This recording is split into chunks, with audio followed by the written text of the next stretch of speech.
What's up, everybody? Raymond Summerlin of the Sharp Angles podcast here.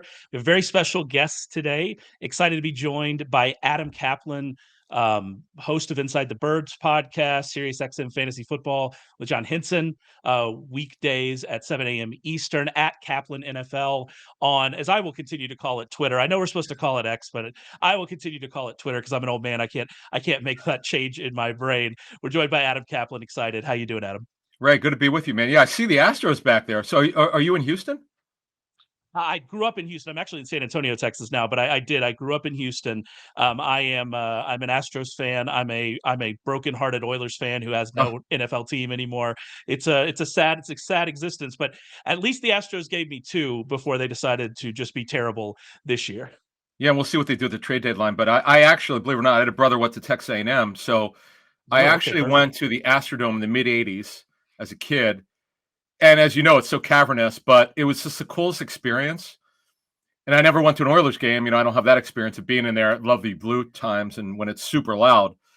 But yeah, the Houston sports is very interesting. Let me ask you this before we get started. Sure. My friend Lance Zernline, I'm sure, would say the same thing, because I always felt like if the Texans ever became good again, but really good, like they were last season, is it a Texans town? If the Rockets, Texans, let's see, and Astros, they don't have hockey, right? I'm assuming they don't have hockey. No, Those hockey. three. Yeah. And University of Houston, if they're like in because I grew up with Fly Slamma Jamma. What if U of H is great in hoops or football? What is the most popular sports team in Houston, in your opinion? I think it's probably the Texans because NFL is king, and Right. that's the way it goes. And the Texans have now been around long enough that the people my age have either given up that the Oilers broke their heart when they were 12, or they've kind of just accepted that the Texans are there. So NFL's king, and I'd say Texans probably the answer. But I mean, Sure. it is, and please, Houston fans, take this as best as possible. It is a town in which teams are not doing well, the stands are not full. And I know that's true of most, but I remember when the Astros were really bad, I would get an email once a week of them literally giving away tickets. We had the Rockets doing that a couple years ago. It's they have to be good for Houston to care, and the Texans, thankfully for them, Oh, are yeah. moving in that direction. It is funny you bring up Houston. I don't ever think of Houston that way with their basketball team and with their football team, but I mean the football team's kind of had an interesting run over the last 10 years. So there you go. My grandfather graduated from U of H. I guess I There you go. should care a little more. We actually have some breaking news coming right here to when we're starting this recording. The investigations by the NFL into tampering allegations against the Eagles and the Falcons, those have finally wrapped up. Seeing reporting the Eagles are not going to have any draft picks. They've found there was not enough evidence for any of that. The Falcons, on the other hand, have been docked a 5th round pick for tampering with Kirk Cousins, Darnell Mooney, and Charlie Woerner, which that's a hilarious name to tack on the end of the tampering thing. But I'm happy for you, Charlie. I hope you got your money. But it's I would suspect that when these tampering allegations started, people were throwing around like 1st round pick stuff like that. Obviously, that's not happened. 5th round pick. I mean, this feels a lot more like the NFL just saying, "All right, that's fine. Let's move on with our lives." So Ray, I'll give you a little insight. I've done reporting on tampering or alleged Sure. tampering. So the NFL actually, I'll give you. I could tell you from what they did with the Eagles. They were actually there the 3 days into free agency. Let's say I think it started on a Wednesday, if I'm not mistaken, this year. The NFL, whoever they sent there, was in the Eagles office on that Wednesday or that Friday, 3 days in, confiscating phones, computers. Wow. They did what they had to do. Then everybody got the stuff back. When I was at foxsports.com in 2010 and 2011, I had a story on, he's now passed, Gunther Cunningham, who was I think he was the then Lions defensive coordinator. He was just talking about Derek Johnson, who was with the Chiefs as a linebacker, and how he would love to have a player like that. And I had heard that, okay, the Chiefs weren't happy about it because he was on a contract, Sure. and they filed tampering charges. They went it wound up being a 7th round pick, so this is why I brought it up. The Falcons stuff was pretty egregious, particularly with Kirk Cousins. I'm stunned that's only a 5th round pick. I don't know what they found, and obviously if the Eagles didn't get docked, there was no contact between Howie Roseman, the GM, and by the way, the Eagles have denied this staunchly. I mean, they're like, we didn't do anything wrong.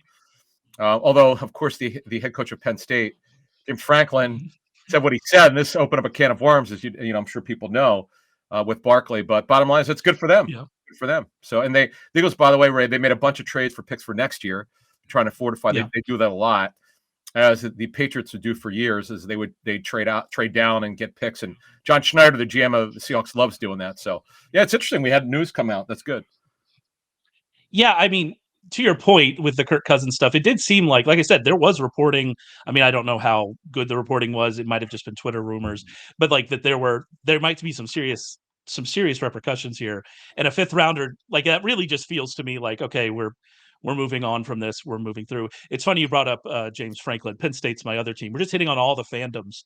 We're hitting on all the fandoms How today. Penn State? Hang on. How so if you're from Houston, my whole family. Yeah.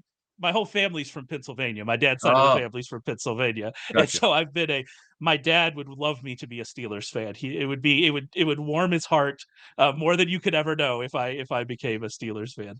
But here we are.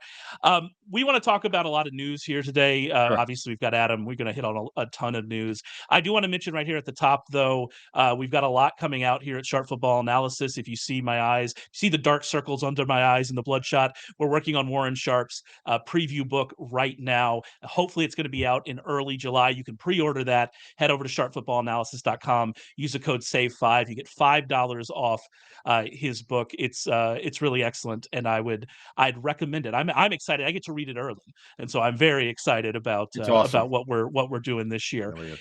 I do want to get started here with Mike Tomlin. Mike Tomlin signed a 3-year extension. I think the Mike Tomlin conversation, I mean, he was going to sign an extension. That's kind of what was going to happen. But I think that the Mike Tomlin conversation is very interesting because I think how people judge Mike Tomlin and his success, I think there are arguments really on either side of what Mike Tomlin's done recently. Obviously, he has the winning streak talk. Our own Rich Rebar hates that. He thinks that that's one of the more absurd things we talk about. He thinks it's almost like a modern Jeff Fisher kind of situation that we talk about it. And they have 3 wins in 10 seasons. He also held on to Matt Canada for a long time and, all of that. But I always have judged coaches from like, do I think they're overachieving? And when you look at their quarterback situation the last several years since Roethlisberger, I think they probably have been overachieving. And, a good coach, a coach can win with good players. Any coach can win with good players. A good coach can win when maybe it's not against them. So I'm really kind of torn on Mike Tomlin. I'm just interested in where you stand in Mike Tomlin, where his place is in the NFL, and how do you feel like if this quarterback experiment doesn't work out this year? I know they gave him a 3-year extension. If this quarterback situation doesn't work out this year, what are we looking at with Mike Tomlin in 1 or 2 years, kind of moving forward? It would have to be, again, there are a couple ways to look at it. I'd agree. Like, he hasn't had a losing season, but he also hasn't won a playoff game since 2017. And when you haven't won a playoff game that long, you usually don't keep your job. That's just the way. This is my 25th year of covering the NFL and just knowing the way owners think. But the Steelers are an incredibly patient organization. They haven't had a lot of GMs, and I think that in their history, and I think they've only had 4 head coaches, something like that. It's a wild number. Yeah, it's a wild number. Which now, depending on which team you talk to, some teams think it's absurd that you don't. He does have one Super Bowl ring, but when you haven't won a playoff game in 7 years, that's not seen generally very well around the NFL. But they're always good, but they're just not good enough. They don't get there, and that's why. I'm on SportsGrid twice a week with Scott Farrell, and Scott's born and raised in the area, and he loves the Steelers, but he acknowledged the guy's a good coach. But it's like, okay, and I always tell fans this: if you don't want this guy back, who do you want? Tell me who you want. Do you want Bill Belichick? You got to change everything that you do. If you bring Belichick in, he's going to coach next year, probably. I know he wants to. But now you would think someone would hire him. You got to change your systems, everything that you do, and you have to ask yourself that: do you want a college head coach? Like, is that what you want? So be careful what you wish for. Tell me who you want if you don't want this guy. Now, Ben Johnson, who should have been Washington's head coach, that's another story for another time. He's going to be he was the guy this year. It didn't happen. Everyone wanted him. They were a lot of teams didn't want to wait because they went pretty far in the playoffs. But that's the other thing is how many guys are really good head coach candidates. And I think, we do for the preview book, we do coach rankings. And even Rich, all of us had him right around 10. I don't really know how you're putting him much lower than that, given kind of a lot of the uncertainty around the other coaches. And so you rate I think your point of view there with who are we replacing with is really important, because I think fan bases get into this, especially James Franklin's a great example. If we're going back to Penn State, where people go, we haven't achieved exactly what we want to achieve, so we need a new coach. But you're kind of running a risk there. If it is Ben Johnson, I'm a big fan of him. You're right. I have no idea how he didn't end up in a coaching job this year. I'd be interested in hearing that Washington story actually here in a second. But if you're getting someone like that, you're taking a risk, then maybe that's worth taking the shot. But it is a risk, no matter who you're bringing in, no matter how good of a coordinator they had been. And so it's in this really odd spot. He's very clearly a good coach, but he's also now this kind of cycle of mediocrity they've been on. You bring up, the playoff wins. They've won 3 playoff games in 10 years. It goes back even further than that. So you bring up this kind of cycle of mediocrity. It hasn't allowed them to get off of this quarterback situation and prove it and find that replacement, for Roethlisberger. And so it's a really tough situation to be in. But what about, are you interested in talking about Washington and Ben Johnson? Because I don't know. It's I'm a tough so one. I would say on that one, I don't think either side was on the same page. This is the guy they identified as they wanted. This is who they wanted. And Dan Quinn's a good head coach, by the way. He's been in the Super Bowl. But the Atlanta situation would take about an hour to explain what happened to him and the nonsense of taking control away from the GM and giving it to the head coach, and just the bizarre setup that Arthur Blank set up there. But Ben Johnson is brilliant. I got to give Dan Campbell credit. He was a guy that I've talked to coaches I'm pretty close with who know him. He's brilliant. They just were like, wow. It's kind of like with the Texans OC. That's a great job by DeMeco Ryans, because Bobby Slowick had never even coached a position before. That's unheard of. It's one thing Andy Reid was hired, right? He had never been a coordinator before. That's one thing. But to never actually coach a position, and you're now one of the best young OCs in the league, that's incredible. Now, obviously, talent matters. You got to have talent around him, but that's a great job there by DeMeco Ryans. And Ben Johnson. Dan Campbell saw something in him. He saw his complexity of thought. He sees the game differently. I've talked to people who work with Ben.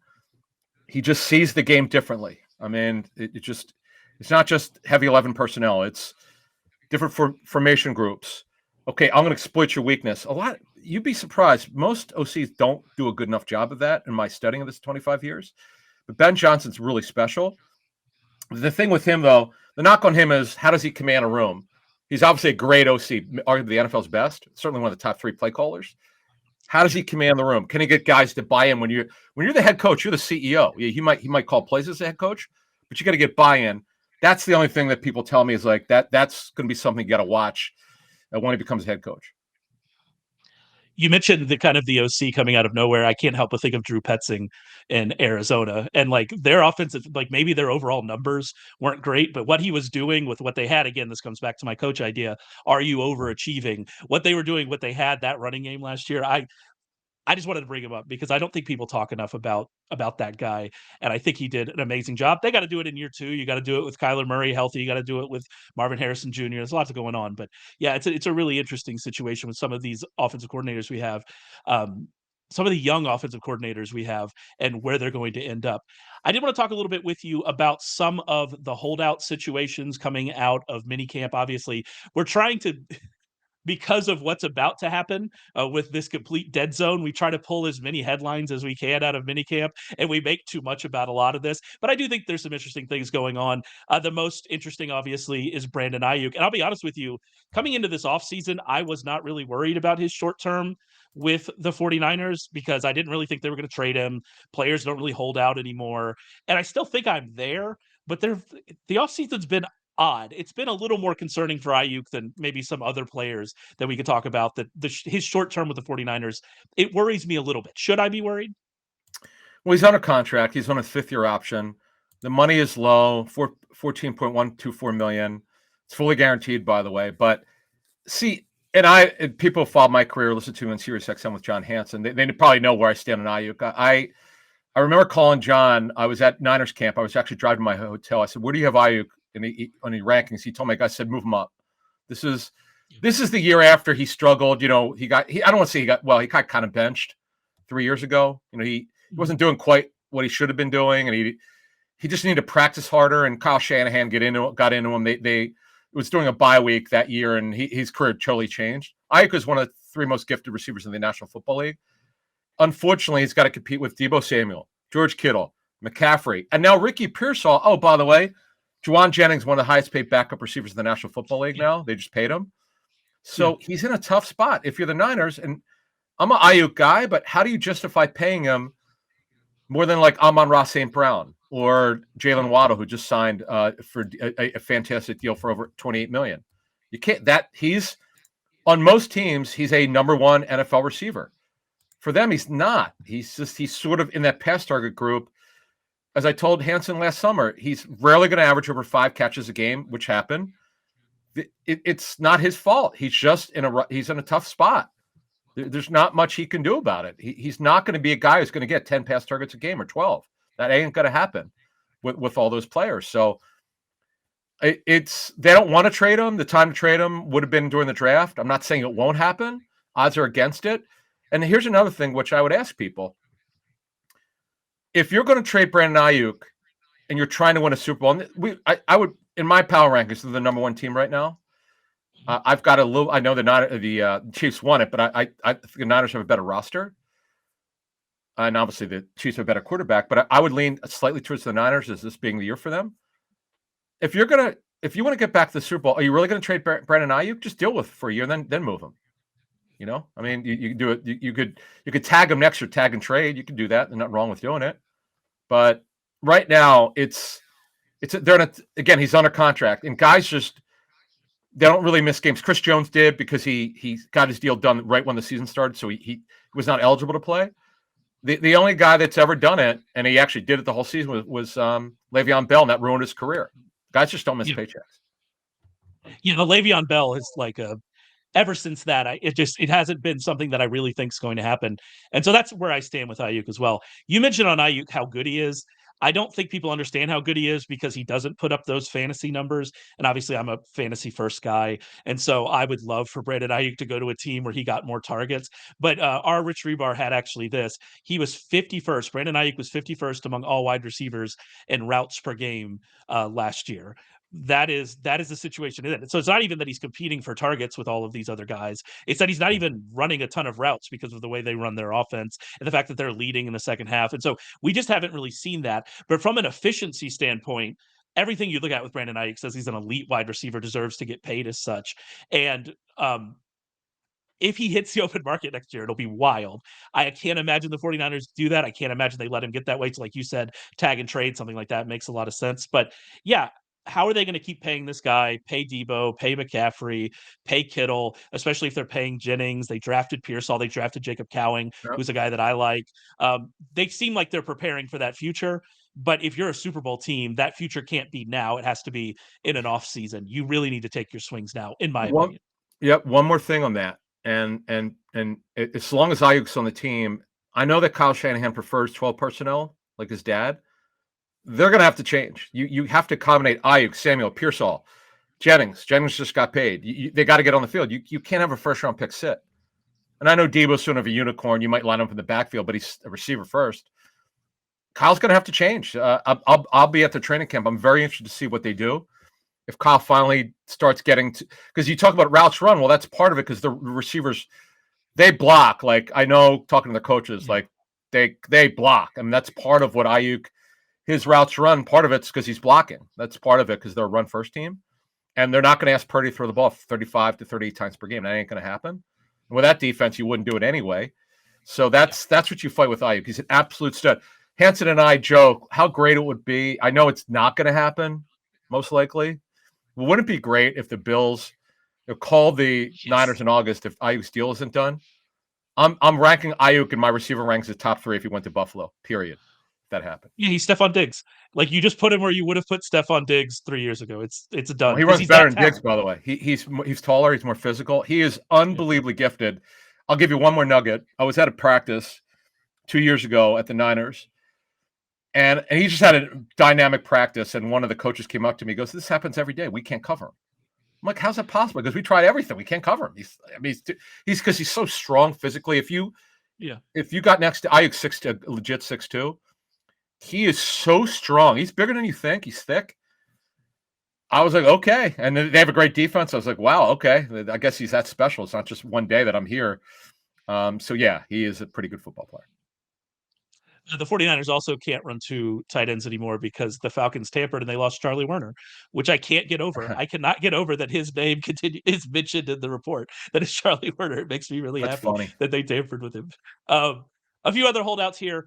I'm not discounting Brandon Aiyuk. Obviously, we just said a lot of love for Brandon Aiyuk because he's obviously a very good player.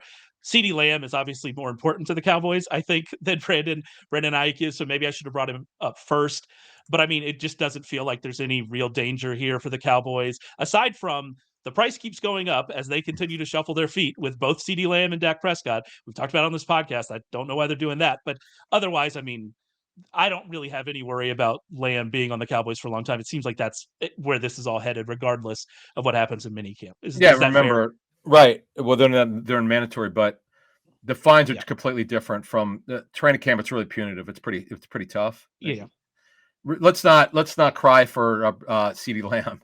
He's going to make roughly $18 million this season on his fifth-year option. He'll be all right. Yeah, he'll be fine. Look, the Cowboys. This goes back to, if you're a Cowboys fan listening, this goes back to the debacle of when Jerry Jones did not re-sign Emmitt Smith in enough time. Remember it was like 1993 or 94. The Cowboys got off to a slow start. Jerry had to back up the Brinks truck. He had to pay him. They had to get him in. He signed late. And that was a mistake. And ever since then, Jerry waits. He waits. Dak Prescott's deal did not get done. A lot of us thought it would. It didn't get done. There's nothing going on with that right now. Boy, lowering his cap number would be great. And by the way, just so fans understand, I do a lot of work on contracts. When they get CeeDee Lamb's deal done, his salary cap number of $17.99 million will shrink. The first year always is lower.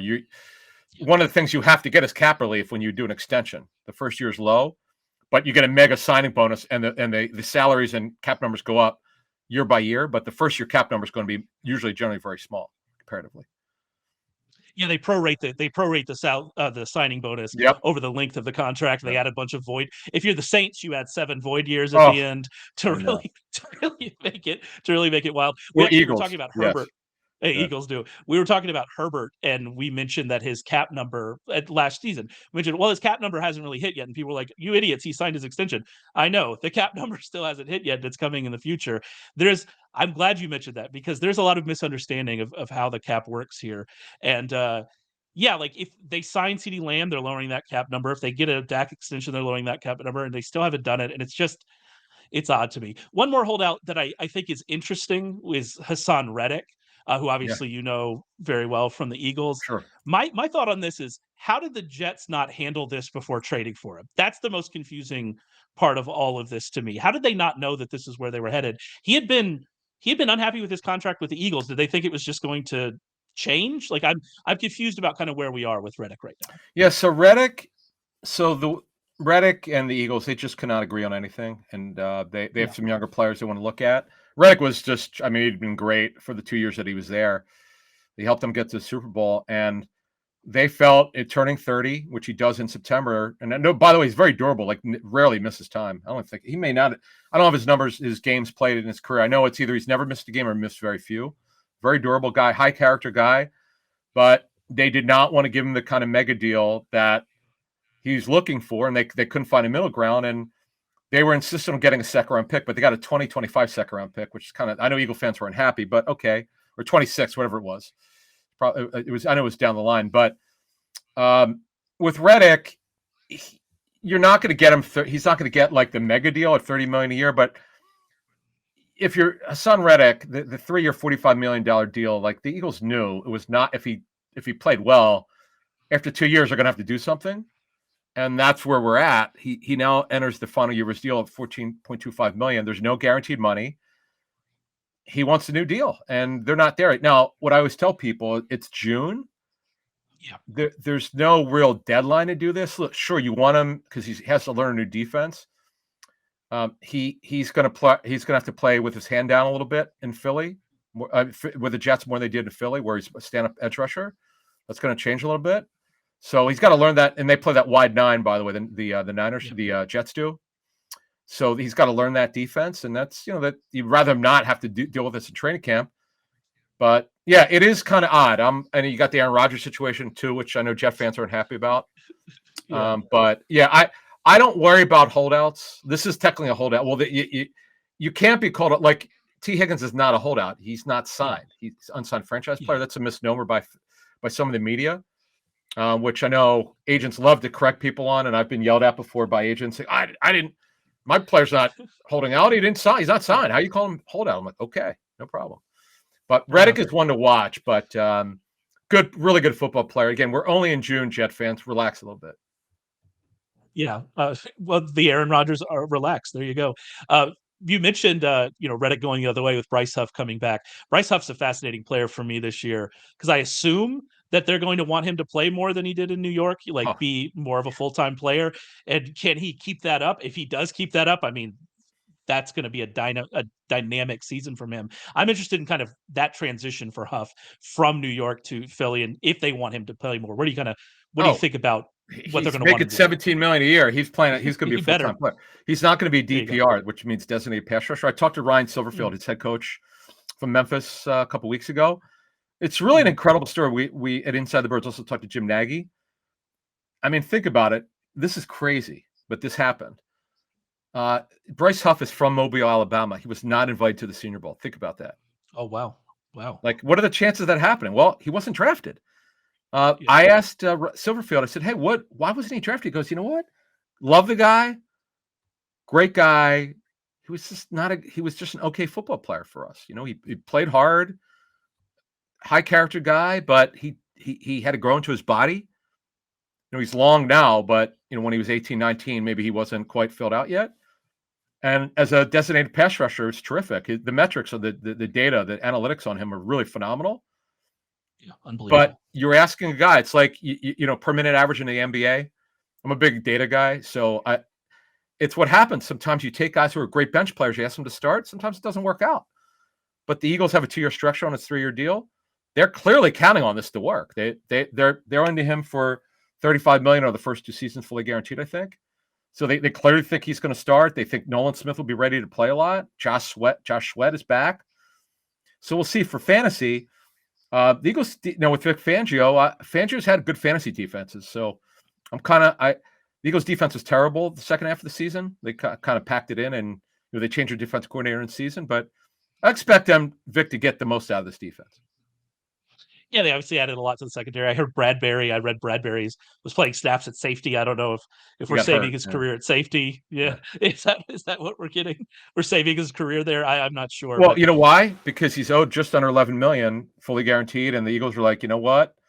We got to get something out of him. He won't be playing corner anymore because all of a sudden the Eagles have a lot of depth where they didn't last year, and they've gotten younger. And I know Nick Sirianni, their head coach, mentioned this, and I kind of laughed. I get what he was saying though. Charles Woodson successfully changed from corner to safety. Of course, he's in the Hall of Fame. James won't be going to the Hall of Fame. But I get it. And teams do this, covering 32 teams for 25 years. It's really funny when clubs know they have a bad contract. The Eagles didn't think so when they did it. He was the second-team All-Pro. But they don't want to eat the $11 million, or $10.85 million to be exact. And they're like, okay, we're going to get something out of this guy. Who's going to trade for him? He's a fading player at 30. I mean, it's unfortunate, but it is what it is. Yeah, no, they definitely have to take a shot. But it was one of those fun minicamp things you read, and you go, all right. Another fun minicamp thing you read is Kevin O'Connell saying that Sam Darnold is the number one heading into training camp. The Athletic's Alex Lewis reported the team wants to take it slow with JJ McCarthy. This means almost nothing to me. Is that fair? Yeah. So here's the thing: he runs a West Coast offense. McCarthy's got to learn the terminology. It's not easy. Talking to scouting people, I had a friend of mine who's been in the league a long time who gave him a 3rd-round grade. He goes, he doesn't process as well as you would like. He's athletic, doesn't have a very strong arm. He said he's kind of like Kenny Pickett. And I said to this guy, I know you don't work for the Steelers, but they did draft him in the 1st round. I didn't say he was right. So obviously the Steelers thought something of him. Yeah. He goes, look, it's going to take him time. He's got to speed things up a little bit. But you like the competitiveness. He's an athlete.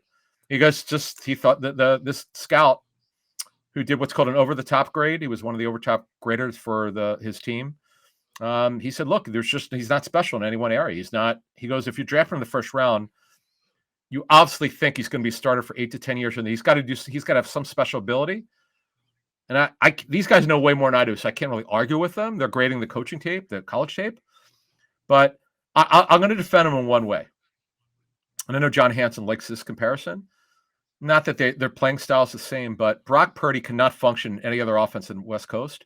Look how great he is in West Coast offense. If McCarthy, who doesn't have a great arm, could get the timing down, why can't he be a good quarterback? It's just my argument against it. No, I agree with you. And I actually think we were talking about offensive coordinators. I think Kevin O'Connell is one of those guys who I trust to get the most out of whatever's going on in the offense. I mean, frankly, if it does end up being Sam Darnold week 1, which I mean, maybe it happens. Maybe this is more of a, an older school quarterback approach. We just don't see that very often anymore. But even if Sam Darnold ends up being the quarterback in week 1, I kind of trust Kevin O'Connell to get the most out of him. And Sam Darnold wasn't bad with the Panthers in 2022. Like, it was only 6 starts, but he was actually pretty good in those 6 starts. And obviously he's got a lot of weapons here, which he didn't have in Carolina. And so I'm kind of like ambivalent towards all of this because, like you said with JJ McCarthy, I don't know how good JJ McCarthy is. I did watch his team beat Penn State without him throwing a pass in the second half. And so I don't know how much of that success came down to him. Sam Darnold obviously has had this winding career since he was a a high pick.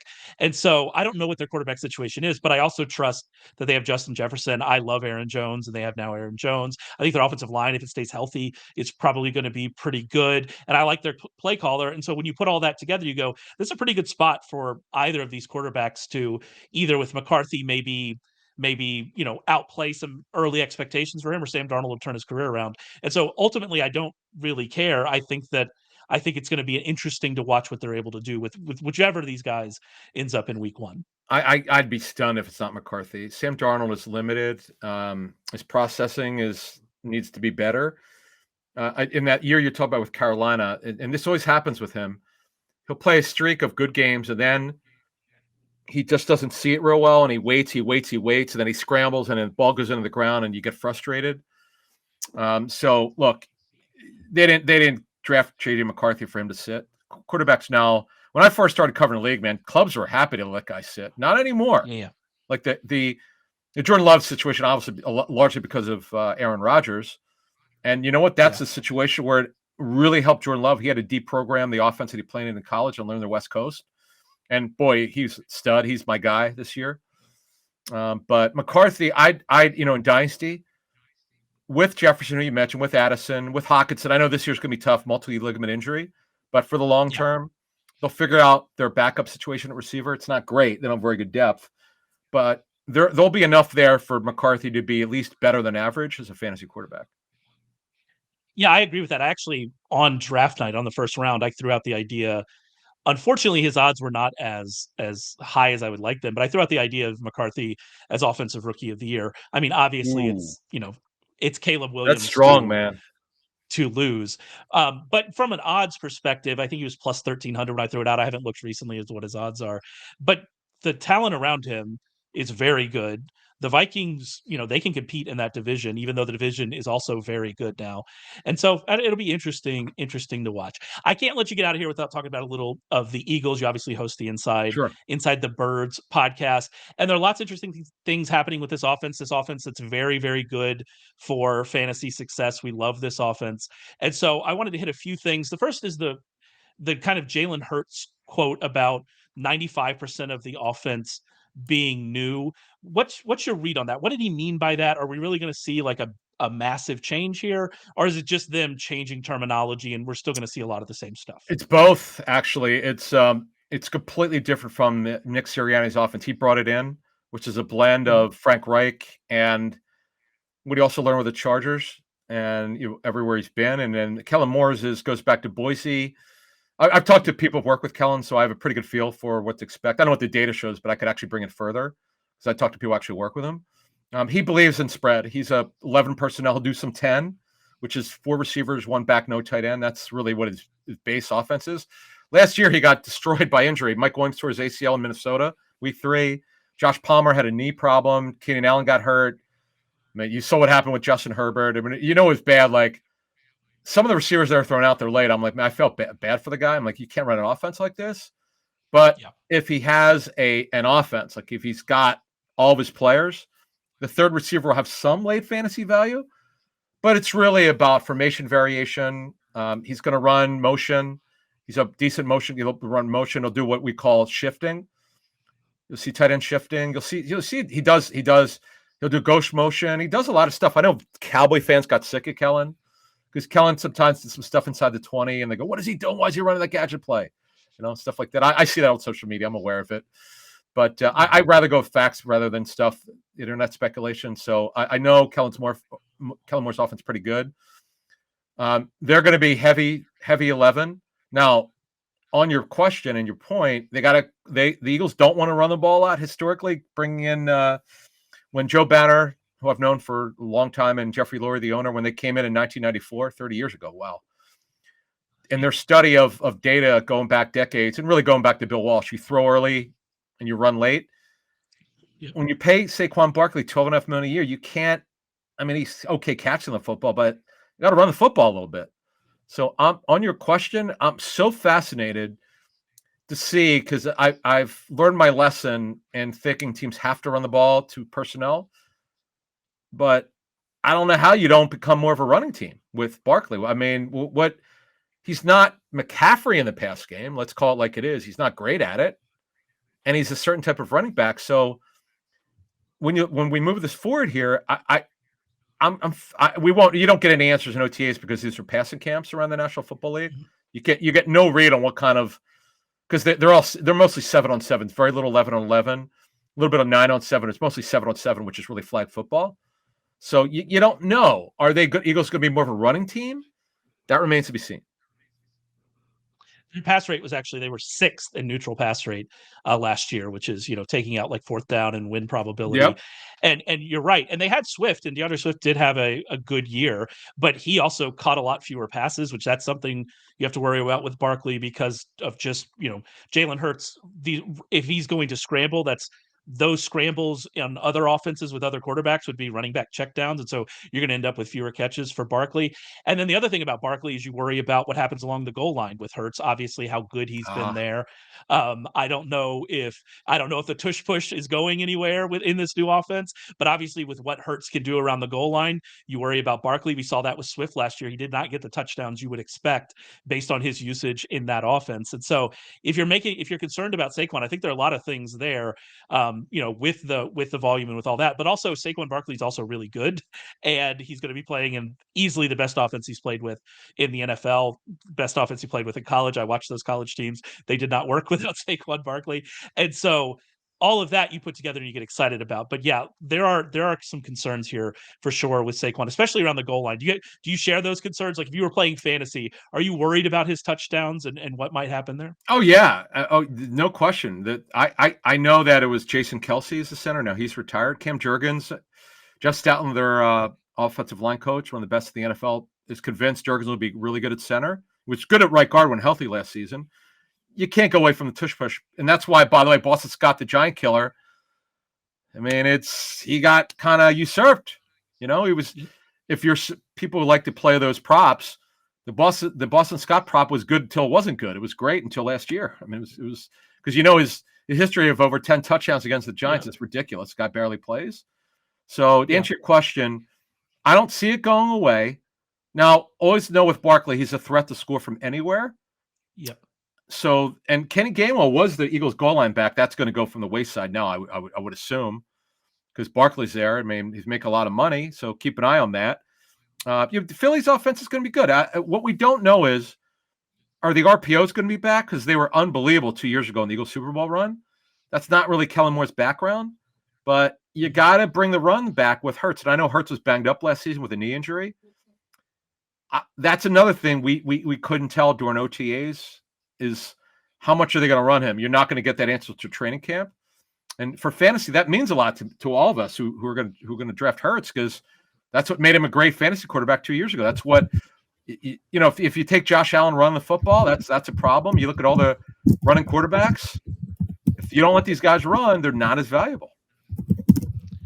Yeah, and we actually saw that. I mean, Hurts was able to save it because of all of his touchdowns. But I wanted to look this up to make sure I got the number. He averaged 50 rushing yards per game in 2021, 52.3, 50.7 in 2022, and then he was down to 35.6 last year. And to your point, that was the injury. We really blamed that a lot on the injury. Did that force them to change how they wanted to run the offense in the back half of the year? I would assume that it certainly did. And so yeah, there are lots of questions there. You brought up third wide receiver. I'm really glad you did, for the fantasy sickos like me out there who are really care about this stuff.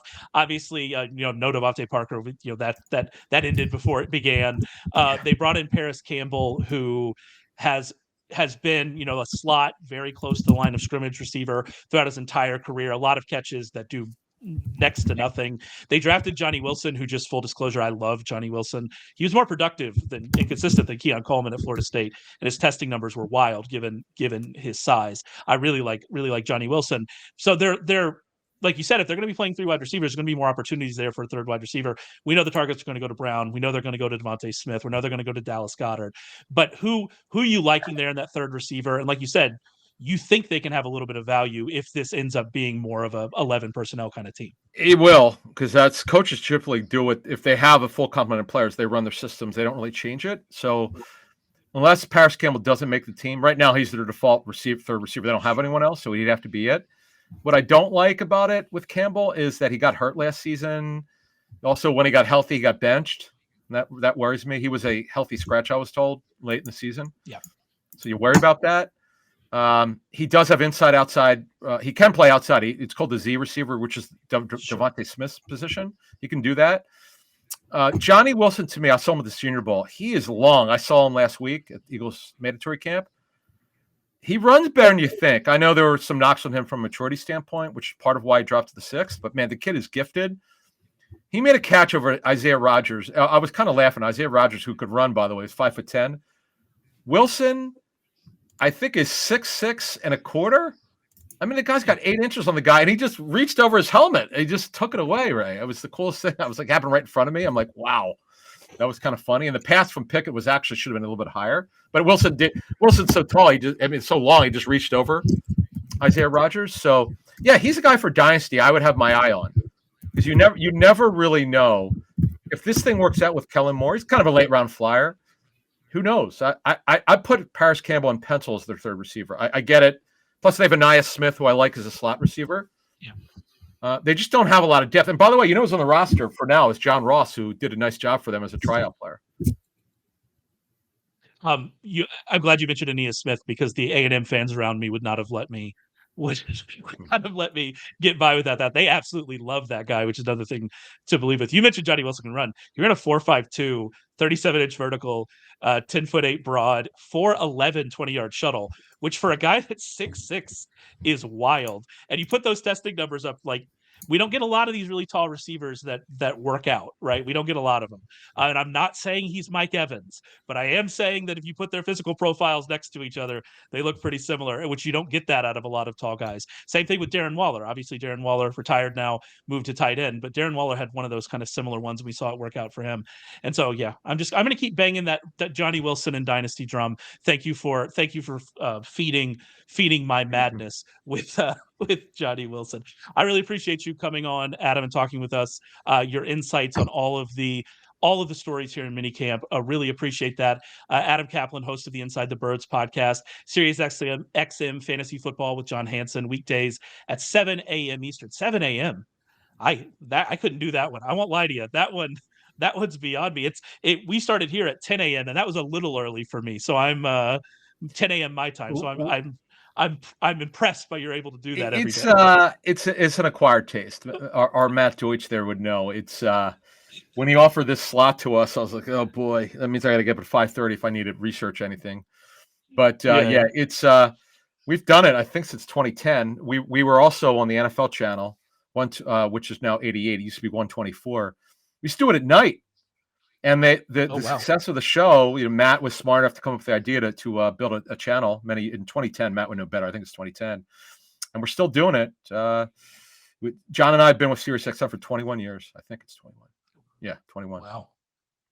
Well, yeah, no, I've been in those. I was in the studios actually in DC a few times, and yeah, it's huge. It's grown more than I think people would have expected when it started. So, really impressive. At Caplan NFL on, again, I will continue to call it Twitter. Also, remember you head over to sharpfootballanalysis.com. You can pre-order Warren Sharp's 2024 preview. Use the promo code SAVE5. You'll get $5 off that. And we will be back to talk with you real soon.